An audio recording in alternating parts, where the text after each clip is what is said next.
So hey everyone and welcome back. और आज हम बात कर रहे होंगे HTML एट्रीब्यूट्स के बारे में। ठीक है, हमने HTML एलिमेंट्स के बारे में इससे पहले बात कर ली थी। और इसे शुरू करने से पहले या तो फिर आप अपना कोड एडिटर खोल लें, जैसे कि मैंने यहाँ पर खोल रखा है, और यहाँ पे अपनी HTML फाइल क्रिएट करके यहाँ से आप कोड करना शुरू कर सकते हैं। और खुद से भी कुछ एक्स्ट्रा चीज़ें आप कर सकते हो जो कि मैंने ना की हो, उससे भी एक्स्ट्रा प्रैक्टिस करके बात कर सकते हैं चीज़ों को, ताकि आपकी खुद की प्रैक्टिस हो जाए किस तरीके से चीज़ों को करना है, और आपको समझ में आने लग जाए किस तरीके से चीज़ें होती है। ठीक है, और साथ में ही आपकी हैंड्स ऑन प्रैक्टिस भी हो जाएगी। तो बेटर प्रैक्टिस है अगर आप खुद से आगे करते हैं। ठीक है, लेकिन आज हम बात करने वाले हैं HTML एट्रीब्यूट्स की। तो मैं इसे जूम कर लेता हूँ, यहाँ पे हम लिख देते हैं HTML एट्रीब्यूट्स। ठीक है, यहाँ पे इसे क्लियर कर देते हैं।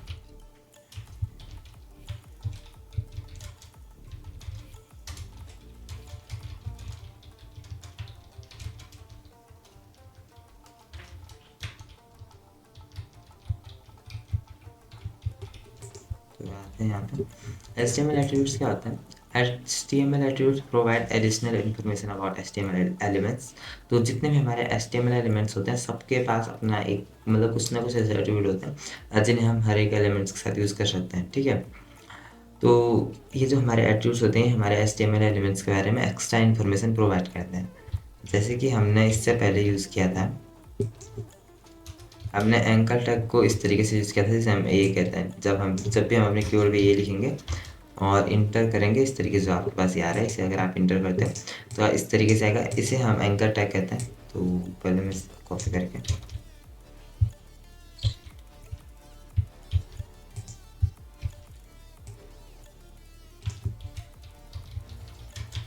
एंकर टैग, ठीक है, जिसका यूज़ हम करते हैं जब भी हम किसी लिंक को अपने पेज में एम्बेड करना चाहते हैं। ठीक है, या अपने पेज में किसी भी लिंक को शो करना चाहते हैं। फॉर एग्जांपल, आप इन फ्यूचर एक पोर्टफोलियो क्रिएट कर रहे हैं। ठीक है, पोर्टफोलियो वेबसाइट जहाँ पे आप अपने बारे में डिटेल्स दे रहे होते हैं। ठीक है, अपने लिए एक वेबसाइट क्रिएट कर रहे होते हैं, अपने बारे में बता रहे होते हैं कि आप क्या काम करते हैं इस तरीके से। ठीक है, तो इस तरीके की वेबसाइट को हम पोर्टफोलियो वेबसाइट कहते हैं। तो आपने एक पोर्टफोलियो वेबसाइट क्रिएट की है और वहाँ पे आप अपने इंस्टाग्राम, फेसबुक, इस तरीके से जो पेज हैं इनको लिंक करना चाहते हो। तो आपको इस तरीके से जो एचआरएफ होता है, ये हमारा एट्रीब्यूट होता है। ठीक है, और जितने भी हमारे एट्रीब्यूट होते हैं वो आते हैं मतलब नेम वैल्यू पेयर के साथ। नेम वैल्यू पेयर की अगर हम बात कर रहे हैं तो इसका मतलब है हम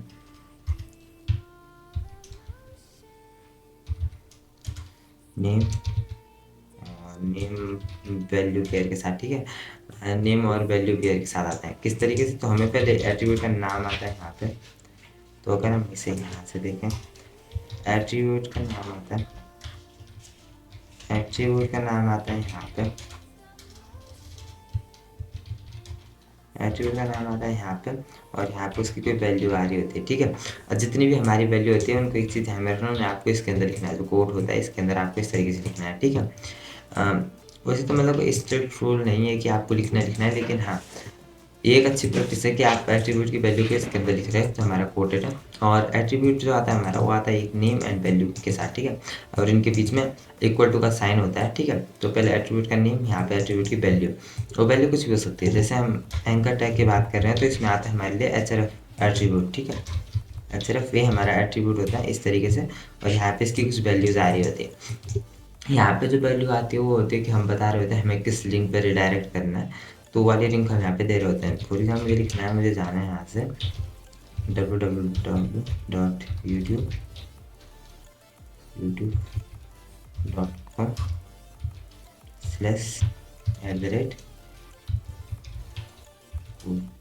ठीक है, तो मैंने अपने चैनल का लिंक दे दिया। तो हम यहाँ पे लिख सकते हैं कोड बैकअप, और यहीं पर अगर मैं इसे ओपन करता हूँ इस वाले ब्राउज़र में, तो हम इसे गूगल ऐप्स से यहाँ से ओपन कर सकते हैं। तो यहाँ पे आप देखिए हमारे लिए कोड बैकएंड लिंक दिखाई दे रही है। ठीक है, कुछ इस तरीके से मैं क्लिक कर सकता हूँ यहाँ से रीसेट, तो इतना इस तरीके से हमारी लिंक दिखाई देती है हमारे वेब पेज में। तो अभी के लिए जूम कर लेते हैं। इस पर क्लिक करने के बाद मैं लिंक पर रिडायरेक्ट हो जाऊँगा, जैसे कि आप यहाँ पे देख सकते हैं मैं लिंक पे आ गया हूँ। ठीक है, तो यहीं पे हम क्या कर सकते हैं, मुझे बैक आना है तो मैं यहाँ से वापस आ सकता हूँ, और इससे हम फुल स्क्रीन कर लेते हैं। ठीक है, तो इस तरीके से हम लिंक क्रिएट कर रहे होते हैं। तो हमने देख लिया एचआरएफ के अंदर आप उस एड्रेस को डाल रहे होते हैं, उस यूआरएल को डाल रहे होते हैं जहाँ पे आप जाना चाहते हो, जहाँ पे आप रिडायरेक्ट करना चाहते हो किसी भी यूज़र को जो भी उस लिंक पे क्लिक करेगा, ठीक है। तो इस तरीके से हम लिखते हैं और यहाँ पे आप टेक्स्ट लिखते हैं। साथ में हमने अभी टेक्स्ट को ये बनाया है, साथ आप इमेज को भी ये बना सकते हैं, लिंक में कन्वर्ट कर सकते हैं। अगर आप यहाँ पे IMG लिखोगे तो आप देखेंगे इसके अंदर भी हमारे लिए कुछ ये आए हैं। अगर मैं इसे नेक्स्ट लाइन में लाऊँ तो यहाँ पे देखेंगे आप इमेज के अंदर भी हमारे लिए दो एट्रीब्यूट्स हैं, सोर्स एंड अल्ट एट्रीब्यूट, ठीक है। अल्ट क्या करता है, अल्ट को हम यूज़ करते हैं जब भी हमें अपने पेज में, तो इसको बताने से पहले हम थोड़ा इधर देख लेते हैं, ठीक है, इस साइड पर। तो HTML एट्रीब्यूट्स क्या होता है, all HTML elements can have attributes, जैसे कि हमने पहले देख लिया था। Attribute provide additional information about elements, तो ये भी हमने देख लिया था। Attributes are always specified in the start tag, हाँ एक चीज़ मैंने बताई नहीं थी। लेकिन अगर हमारे पास दो टैग हैं, कोई टैग जैसे इमेज है तो इसका सेल्फ क्लोजिंग टैग है, तो इसके लिए मतलब एम्प्टी टैग भी हम कहते हैं, तो ठीक है, ये चीज़ आपको ध्यान में रखनी है। मैं सेल्फ क्लोजिंग बोल रहा हूँ, कभी तो कन्फ्यूज नहीं होना है। Empty and self closing tag हमने कहते हैं। तो क्या होता है कि जितने भी हमारे टैग्स होते हैं जिनके पास उनका ओपनिंग एंड क्लोजिंग टैग होता है, tags which have opening and closing tag, ठीक है। तो जितने भी हमारे टैग्स हैं जिनके पास क्या है, ओपनिंग एंड क्लोजिंग टैग होता है, उनमें क्या होता है कि जो हमारा एट्रीब्यूट आता है वो ओपनिंग टैग में आ रहा होता है हमेशा, ठीक है। और जो सेल्फ क्लोजिंग होते हैं उनमें तो आप एक चीज़ देख ही सकते हैं कि यहाँ पे आ रही हुई चीज़ें, ठीक है, एम्प्टी टैग्स में स्टार्ट में ही चीज़ें आती होती हैं, ठीक है। तो इसके बाद आपको नहीं लिखना है, जो यहाँ पे स्लैश है इसके बाद आपको एट्रीब्यूट नहीं लिखना है, इतना आपको ध्यान रखना है।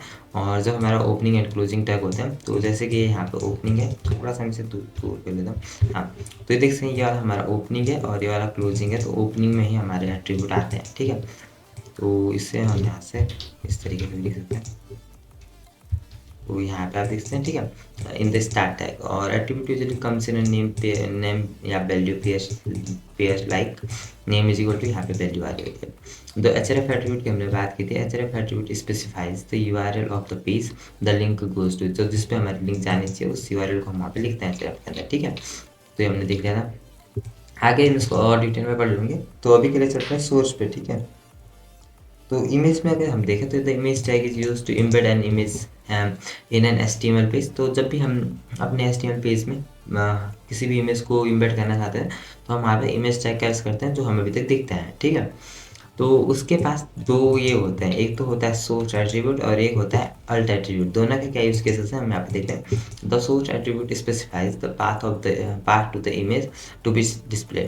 तो सोर्स के अंदर हमारी इमेज का पाथ आ रहा होता है, तो यहाँ पे आ जाता है। सोर्स के अंदर हमारे यहाँ पे इमेज का पाथ आ रहा होता है,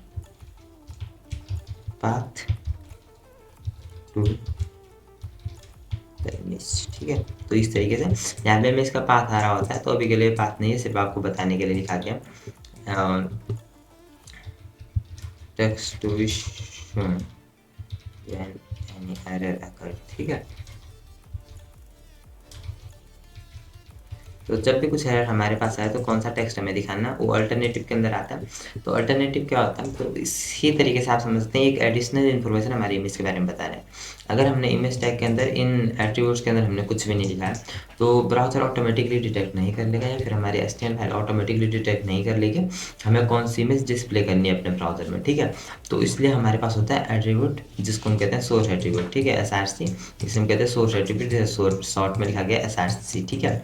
और इसके अंदर हमारी इमेज का सोर्स आ रहा होता है। सोर्स दो तरीके के आते हैं, अभी आप इस तरीके से किसी भी टैग के अंदर कमेंट नहीं लिख सकते हैं, लेकिन मैं भी आपको बताने के लिए, तो दो तरीके के यहाँ पे पाथ आ सकते हैं, ठीक है। एक होता है एब्सोल्यूट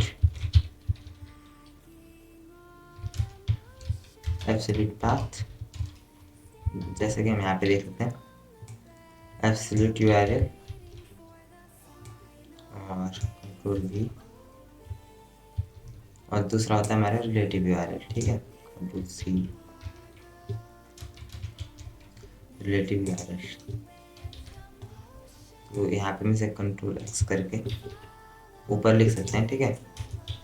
तो इस तरीके से हम लिख सकते हैं। आप टैग के बीच में कमेंट कर सकते हैं, उसमें कोई प्रॉब्लम नहीं है। जो कि हमने किया ए के अंदर हमने कमेंट कर रखा है, तो ये टेक्स्ट विजिबल नहीं होगा। लेकिन आप एट्रीब्यूट मतलब जो हमारा ओपनिंग एंड टैग होता है उनके अंदर आप नहीं कर सकते, बीच में कर सकते हो जहाँ हमारा कंटेंट आता है, ठीक है। यहाँ पे हमने लिखा है absolute URL and relative URL. Absolute URL होते हैं जितने भी आप किसी ब्राउज़र से ले रहे हैं, ऑनलाइन मतलब कहीं से आप इमेज ले रहे हैं, जो कि हमने इससे पहले किया था। अगर हम यहाँ पे हैं तो मैं एक चीज़ कर सकता हूँ, तो यहाँ पे देखते हैं अभी हमारा कोई इमेज नहीं है, तो यहाँ पे हमारा वो टेक्स्ट लिख के आ रहा है जो हमने वहाँ पे मतलब अल्ट में लिखा था, ठीक है। तो यहाँ पे अगर मैं कोई इमेजेस देख रहा हूँ, ठीक है, तो फॉर एग्जाम्पल जितने भी ऑनलाइन इमेजेस आप लेते हैं, जैसे कि इससे पहले मैंने यहाँ से क्या किया था, ये वाली इमेज मैं लेता हूँ अभी के लिए। और आप यहाँ से क्या करते हो, कॉफ़ी इमेज एड्रेस, ठीक है। तो जब भी आप अपने पेज में ऑनलाइन इमेजेस यूज़ करना चाहते हैं और सोर्स के अंदर आपको ये इमेज पेस्ट कर देना है जो भी हमने भी लिया है, ठीक है। अभी अगर हम यहाँ पे जाएँ तो आप देख सकते हैं हमारे यहाँ पे ये आ गया, ठीक है। ये इमेज इस तरीके से आ गई है। तो साथ में आप देखेंगे ये जो इमेज है वो क्लिकेबल है। क्लिकेबल क्यों है, क्यों, ये जो हमारे ए के अंदर आई है, ठीक है, इमेज ए के अंदर आई है एंकर टैग के अंदर, तो ये इमेज क्या बन रही है, एक लिंक बन गई है, ठीक है। और जब भी आप इस पर क्लिक करेंगे तो आप मेरे चैनल पर रिडायरेक्ट हो जाएंगे। तो इस तरीके से चीज़ों का होता है, ठीक है। तो इसे हम यहाँ से कैंसिल कर सकते हैं, Ctrl+X। मैं अभी पहले से यहाँ पे लिखता हूँ, ठीक है। तो इमेज के अंदर हमारे दो यूआरएल आते हैं, एक तो एब्सोल्यूट, एक रिलेटिव। एब्सोल्यूट यूआरएल उतने वो होते हैं जितने के पास आप इस तरीके से देख रहे होंगे, https://tinypng.com। तो जितने भी मतलब ये यूआरएल होंगे जिनके साथ आपका डोमेन का नाम आ रहा हो, जैसे कि आप देख सकते हैं इस तरीके से डोमेन नेम आ रहा है, ठीक है, उन्हें हम कह सकते हैं एब्सोल्यूट यूआरएल। और जिस इमेजेस के साथ आप डोमेन यूज़ नहीं कर रहे होते हैं उन्हें हम कहते हैं रिलेटिव। और रिलेटिव यूआरएल का साफ आप ये मतलब समझ सकते हैं जो आपके सिस्टम के अंदर है। फॉर एग्जांपल या तो फिर आपने यहाँ पे कोई फोल्डर क्रिएट कर रखा है इमेजेस नाम से, ठीक है। इस तरीके से आपने इमेजेस नाम से एक फोल्डर क्रिएट कर रखा है जिसके अंदर इमेजेस हैं, ठीक है। या तो फिर आप क्या कर रहे हो, जो आपके सिस्टम में आप कहीं से भी ले रहे हो। फॉर एग्जांपल मैं अभी यहाँ पे जाता हूँ फाइल एक्सप्लोरर पर, और यहाँ पे अगर मैं डाउनलोड्स में जाऊँ तो कुछ इमेजेस हमारे पास होंगी, ठीक है। तो मेरे पास यहाँ पे बहुत सी इमेजेस हैं। फॉर एग्जांपल मुझे ये एयरबीएनबी आइकन को यहाँ से लेना है, ठीक है। तो अगर मैं यहाँ पे देखूँ, इससे अगर मैं देखूँ डाउनलोड्स, तो हम या तो मैं इस पिक्चर को डायरेक्टली डेस्कटॉप पे ले जा सकता हूँ ताकि हमारे लिए ईजी हो। यहाँ पे अगर आप देखेंगे तो डेस्कटॉप पे हमारे लिए ये इमेज यहाँ पे है, ठीक है। तो इसका हम पाथ ले सकते हैं। अगर मैं यहाँ से जाऊँ प्रॉपर्टीज़ पे, और यहाँ पे आप लोकेशन देख रहे होंगे इस इमेज की, तो इसकी लोकेशन है यूज़र डेस्कटॉप में, ठीक है। तो Ctrl+C करके इस तरीके से अगर मैं यहाँ पे आके क्या करता हूँ, इमेज के अंदर इस एड्रेस को लिख रहा हूँ, ठीक है, डेस्कटॉप के अंदर ईयर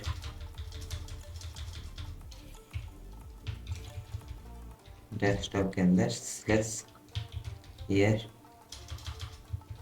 एयरबीएनबी इसी तरीके से होगी मे बी .png Ctrl+S। तो पहले मैं ब्राउज़र में देख लेता हूँ कि इमेज हमारी डिस्प्ले नहीं हो रही है। एयरबीएनबी आइकन, ठीक है, तो आइकन हमें लिखना है एयरबीएनबी आइकन, ठीक है। तो अभी अगर मैं यहाँ पर आऊँ तो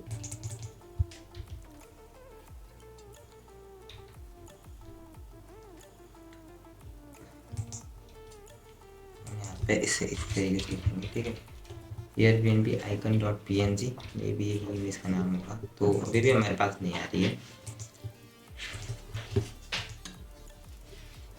तो नेम को हम पहले देख लेते हैं। इसे मैं कर लेता हूँ एयरबीएनबी और फाइल टाइप को मैं देखूँ, सो मोर ऑप्शन से edit for properties, PNG file है, ठीक है, एयरबीएनबी डिटेल्स, नेम आइटम और फाइल लोकेशन।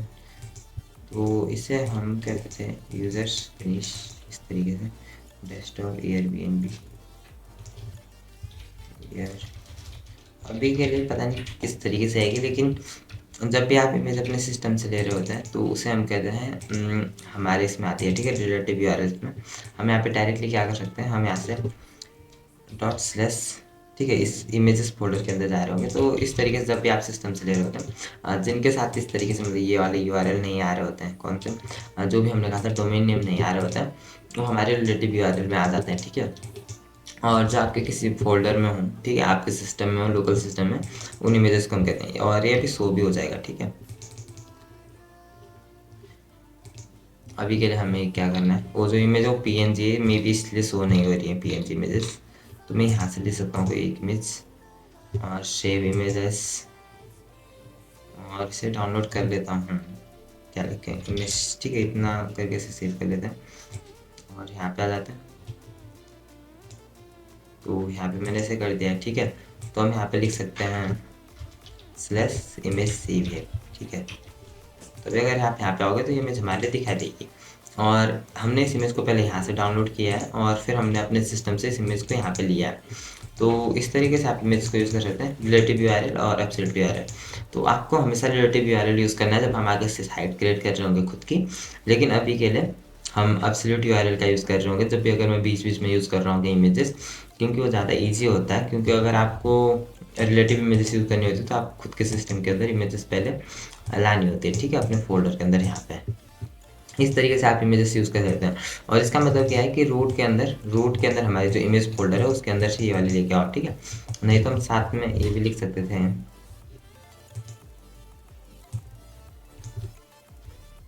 इमेजेस, क्योंकि अभी हमारा जो ये फाइल है ये रूट के अंदर है, तब भी हमारे लिए फोल्डर, ये फाइल जो एक्सेस हो जाएगी, ठीक है,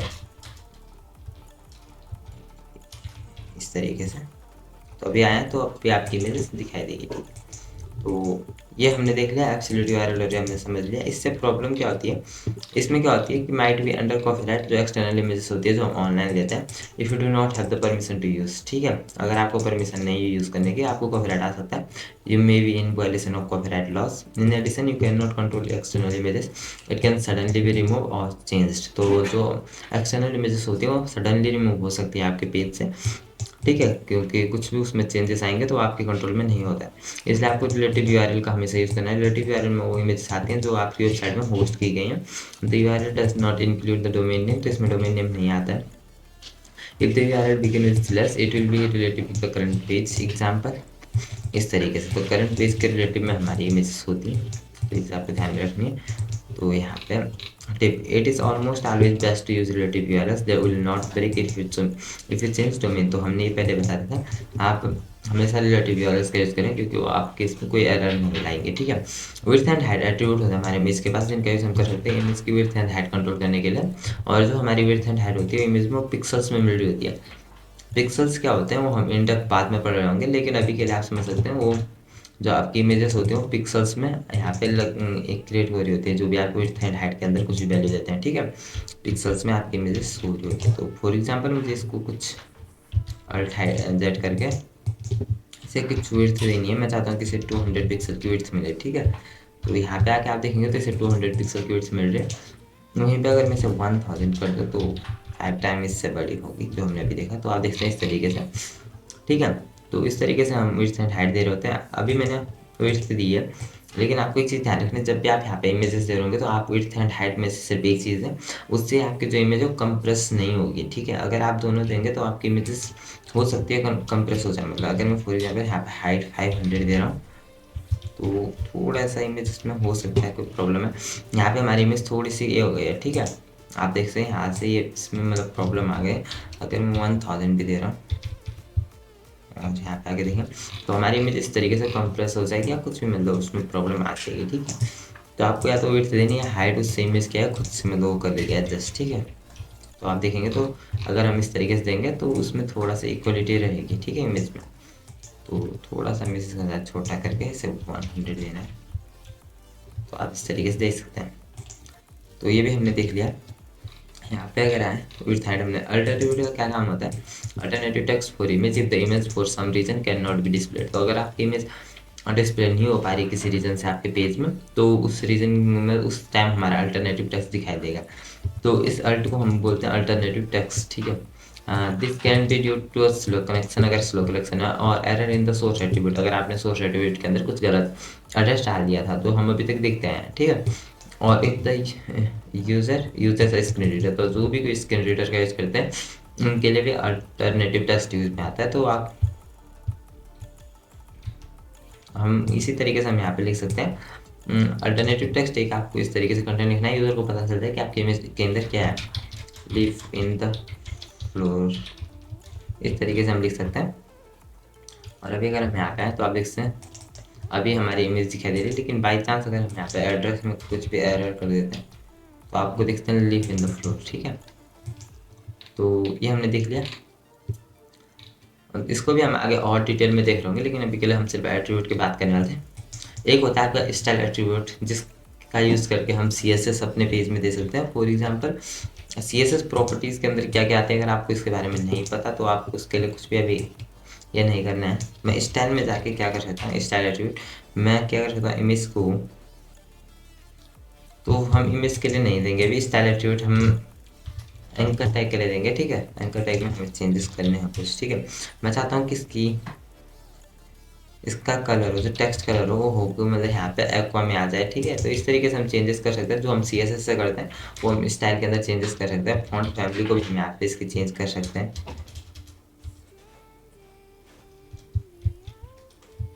और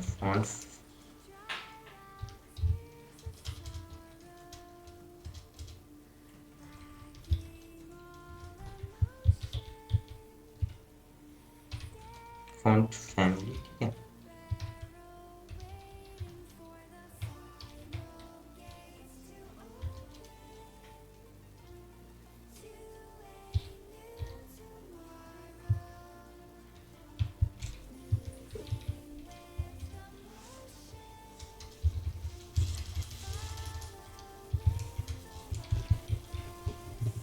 फॉन्ट फैमिली में एरियल, और यहाँ पे हमने एक्वा दे दिया, ठीक है। तो इस तरीके से हम दे सकते हैं, आपको यहाँ पे सेमीकोलन लगा लेना है।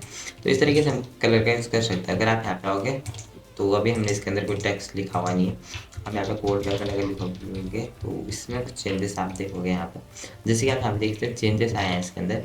इसका फॉन्ट चेंज हुआ है, उसके लिए हम कलर चेंज कर सकते हैं पहले। तो मैं यहाँ पे कलर को ले सकता हूँ इस कलर में, तो अब देखें कोड बैकर, और इस तरीके से, ठीक है, चीज़ों को चेंज आया है। तो इस तरीके से हम स्टाइल एट्रीब्यूट का भी यूज़ कर सकते हैं यहाँ पे। तो लैंग एट्रीब्यूट जो हम यूज़ करते हैं HTML के अंदर, declare language of the web page, तो जो आपके वेब पेज में लैंग्वेज होती है यूज़ हो रही है, जो भी आप लैंग्वेज में लिख रहे हैं वो हम लैंग के अंदर लिख रहे होते हैं। जैसे हमने EN लिखा है, इसका मतलब हम इंग्लिश लैंग्वेज का यूज़ कर रहे हैं, ठीक है। टाइटल एट्रीब्यूट, जब भी आप किसी इसको टाइटल देना चाहो तो टाइटल किस तरीके से देते हैं। फॉर एग्जाम्पल मुझे यहाँ पे टाइटल देना है, ठीक है। तो स्टाइल एट्रीब्यूट के हम अभी के लिए डिलीट कर देते हैं। मुझे यहाँ पे टाइटल देना है, ठीक है। टाइटल के अंदर मैं लिख सकता हूँ link of my YouTube channel, ठीक है, यूट्यूब चैनल, ठीक है। तो इस तरीके से, इसी तरीके से हम यहाँ पे भी टाइटल दे सकते हैं, इमेज ऑफ अ लीफ। तो अगर मैं यहाँ पे आता हूँ और आपको ये देखना है, सबसे पहले तो मैं ये एड्रेस यहाँ पे सही कर देता हूँ, ठीक है।